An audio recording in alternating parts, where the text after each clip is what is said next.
राधे राधे दोस्तों, मैं इलेक्ट्रोमोपैथ doctor RB. Goswami group के सभी सम्मानित चिकित्सक बंधुओं का और हमारे यूट्यूब चैनल पर जो हमारे फॉलोअर्स हैं उन सभी का तहे दिल से हार्दिक अभिनंदन करता हूं। साथियों, आज का वीडियो लेक्चर शुरू करने से पहले एक विशेष सूचना आपको जानकर के बड़ी प्रसन्नता होगी कि अभी तक हमारे जो स्पेजरिक एसेंस था हमारा वो 30 ml में, 60 ml में और 100 ml में अवेलेबल था, जो हमारे साथियों को थोड़ा सा कॉस्टली भी पड़ता है। तो साथियों, अब हमारे पास जो स्पेजरिक एसेंस वो D3 आपको पौंड में भी मिल जाएगा। तो साथियों, उसमें आपको ये बेनिफिट होगा पौंड्स में, अगर आप पौंड्स लेते हैं तो 30 ml की जो किट होती है वो जो है उसमें आपको कम से कम जो 20,000 रुपये का प्रॉफिट उसके अंदर होगा, आपको जो सेविंग होगी आपकी।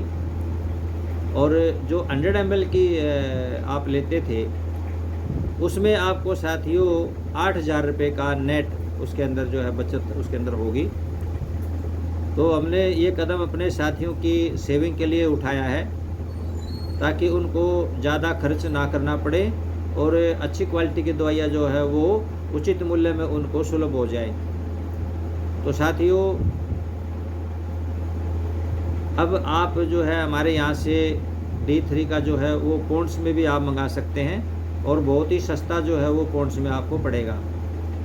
तो ये थी जो है स्पेजरिक एसेंस के बारे में सूचना, हमारी पैकिंग के बारे में सूचना।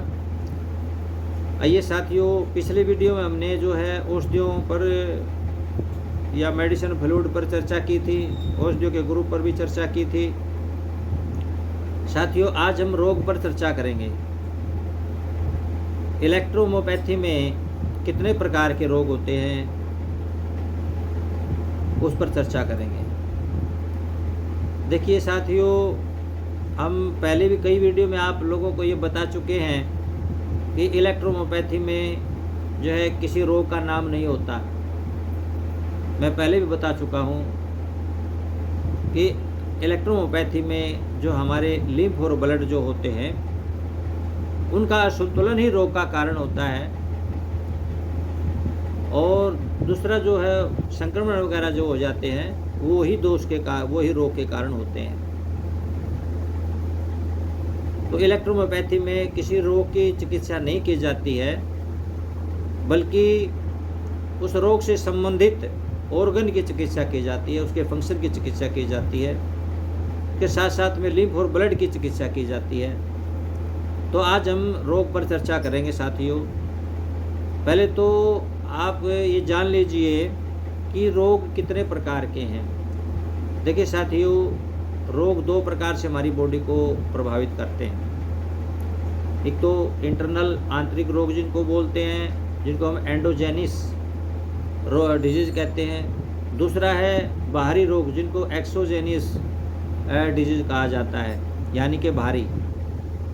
तो आंतरिक रोग में क्या है कि उसमें दो प्रकार के जो हमारी बॉडी के फंक्शन, हमारी बॉडी के जो पार्ट हैं, ऑर्गन है, जैसे उसका फंक्शन है, तो फंक्शन और ऑर्गन दोनों जो है उससे प्रभावित होते हैं। यानी कि फंक्शनल डिजीज़ और ऑर्गेनिक डिजीज़ दो भागों में इसको हम बांटते हैं। और फंक्शनल में भी जो है क्या प्रभावित होता है हमारा, फंक्शनल में हमारे होते हैं लिम्फ और ब्लड, ये दोनों में असंतुलन हो जाता है। इसमें दोष उत्पन्न होने से रोग पैदा होते हैं। दूसरा है ऑर्गेनिक, यानी कि हमारी जो बॉडी के अंग हैं, इंटरनल जो अंग हैं, उन अंगों की रचना में विकृति आ जाना, या तो जो है उस अंग का साइज जो बढ़ जाना या उसके आकार में जो है घटोतरी हो जाना, घट जाना, यानी डिस्क्रीज और इंक्रीज हो जाना।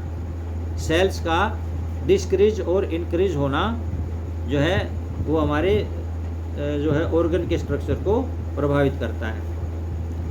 तो इनमें भी साथियों जो है फंक्शनल में जैसे रस है और लिम्फ है, रस है और ब्लड है, रक्त है, ये दोनों में जो है हाइपर या हाइपो हो जाएंगे, इम्बैलेंस हो जाएगा, संतुलन हो जाएगा, तो रोग उत्पन्न होता है।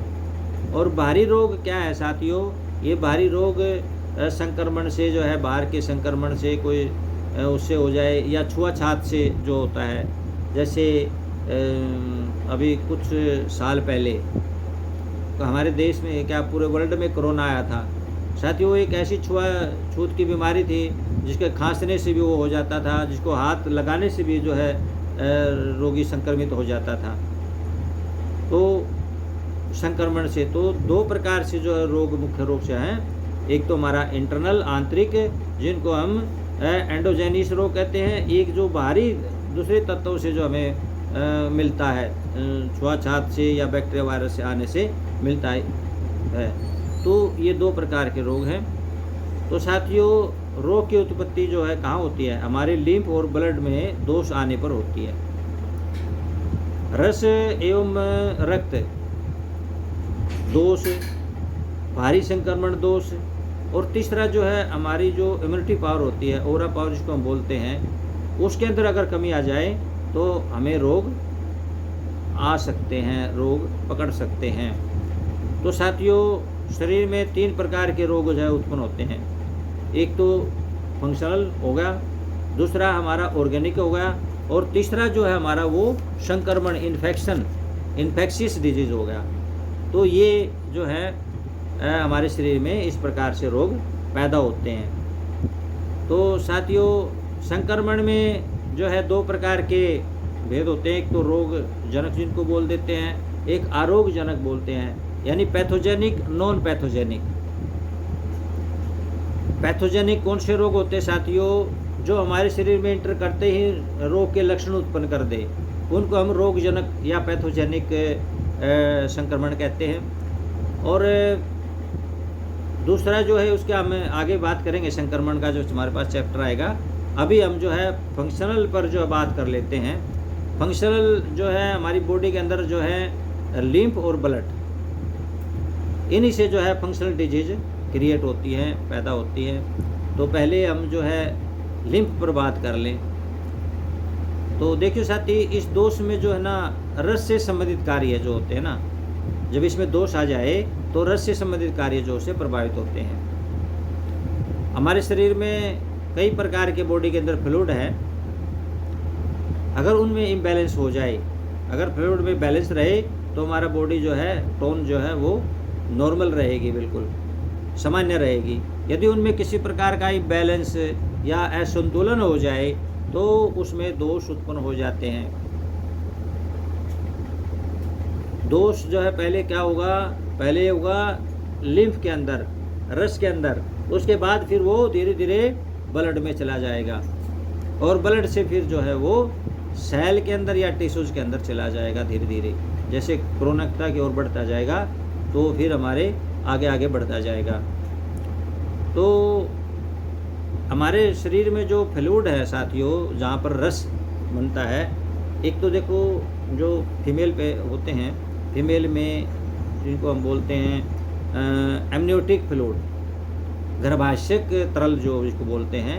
जब लेडीज़ जो है प्रेग्नेंट वगैरह होती है, तो बच्चा पेट में होता, तो उस समय जो है उस फ्लूइड से बच्चे के जो है डेवलपमेंट होती है।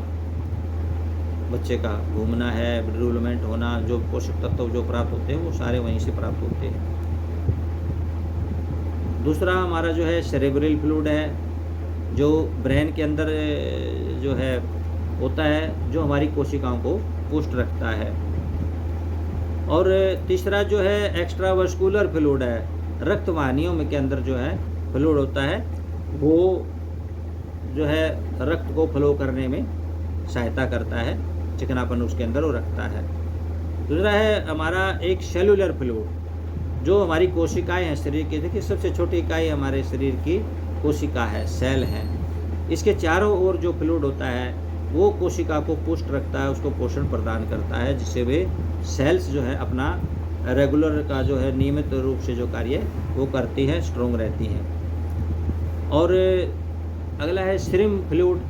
ब्लड के अंदर भी आप देखना कभी भी जो है ब्लड को आप इसको किसी टेस्ट ट्यूब में रखेंगे तो थोड़ी देर में जहाँ उसके ऊपर तो जो है ना पानी जैसा होता है जिसको हम प्लाज्मा कहते हैं, उसी को ही लिम्फ हम बोलते हैं, और नीचे जो है ब्लड है उसके अंदर वो जम जाता है साथियों। तो सीरम द्रव जो इसको हम बोलते हैं, अगर मनुष्य में जो होता है जेंट्स के अंदर होता है वो सेमिनल फ्लूइड होता है, वीर्य तरल जिसको हम बोलते हैं, जिसके द्वारा जनन का कार्यक्रम चलता है।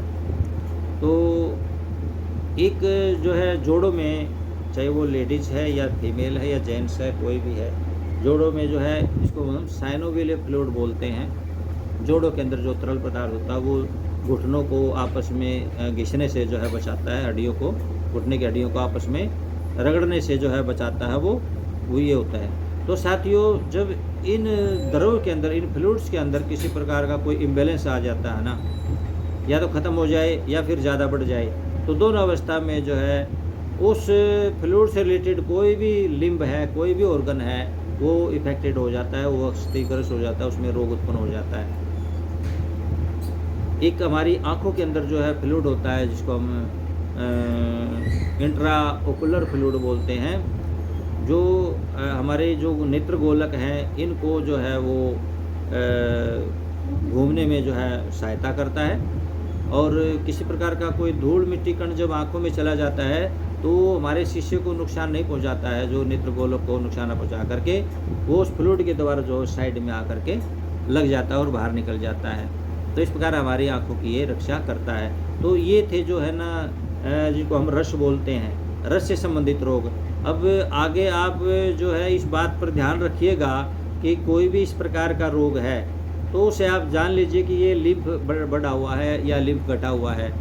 तो आपको हमारे से पूछने की आवश्यकता नहीं पड़ेगी। आपको आप इन चीज़ों को याद कर लेंगे ना, ये 8-10 फ्लूइड है बस, इनको आप याद कर लोगे तो कोई प्रॉब्लम नहीं आएगी आपको, क्योंकि आपको पता चल जाएगा कि लिम्फ में दोष आ रहा है या फिर ब्लड के अंदर दोष आ रहा है। तो अब अगला हमारा जो है इसमें क्या है, इसके अंदर रोग कैसे उत्पन्न होंगे, लिम्फ के अंदर दोष कैसे उत्पन्न होंगे साथियों। जैसे इसको हम शॉर्टली में कहे कि WBC कम हो जाए बॉडी के अंदर, ये लिम्फ का ही तो एक भाग है जिसको हम ल्यूकोपेनिया बोलते हैं। WBC सॉरी कम हो जाएं, या फिर WBC ज़्यादा मात्रा में बढ़ जाए जिसको ल्यूकोसाइटोसिस बोलते हैं हम, या फिर जो है ब्लड कैंसर है जिसके अंदर WBC बहुत ज़्यादा मात्रा में जो है बढ़ जाते हैं। और हमारे जो बिम्बाणु जिसको हम बोलते हैं प्लेटलेट का घटना बढ़ना भी ये रसीय ही दोष है, समझ लो लिम्फ के दोष हैं साथियों। तो उम्मीद करता हूँ कि अब आपको रोग पहचानने में कोई दिक्कत नहीं आएगी, आप आसानी से रोग को पहचान लेंगे और ट्रीटमेंट भी आप आसानी से कर देंगे, जिस हिसाब से मैंने आपको मेडिसिन के बारे में भी बताया है। तो साथियों, ये मेरा अंतिम प्रयास है, इसके बाद मैं कोई प्रयास नहीं करूँगा। इसके बाद मैं समझ लूँगा कि आप लोग कोई समझने वाले नहीं है, केवल आप जो है वीडियो ना देख करके केवल एक छोटी सी पोस्ट डाल देते हैं और उसमें अपना रोग का ट्रीटमेंट जान लेते हैं। ना तो इसमें आपका भला होने वाला है साथियों, ना ही इलेक्ट्रोपैथी का भला होने वाला है। तो मैं चाहता हूं कि आप लोग बिल्कुल एकदम इंडिपेंडेंट हो जाएं, स्वतंत्र हो जाएं, ट्रीटमेंट करने में आपको किसी की सहायता लेने की ज़रूरत ना पड़े। तो मेरा प्रयास यही रहता है, और यही भी मैं इसलिए भी ये अब प्रयास कर रहा हूँ कि आपको किसी की सहायता की आवश्यकता ना पड़े।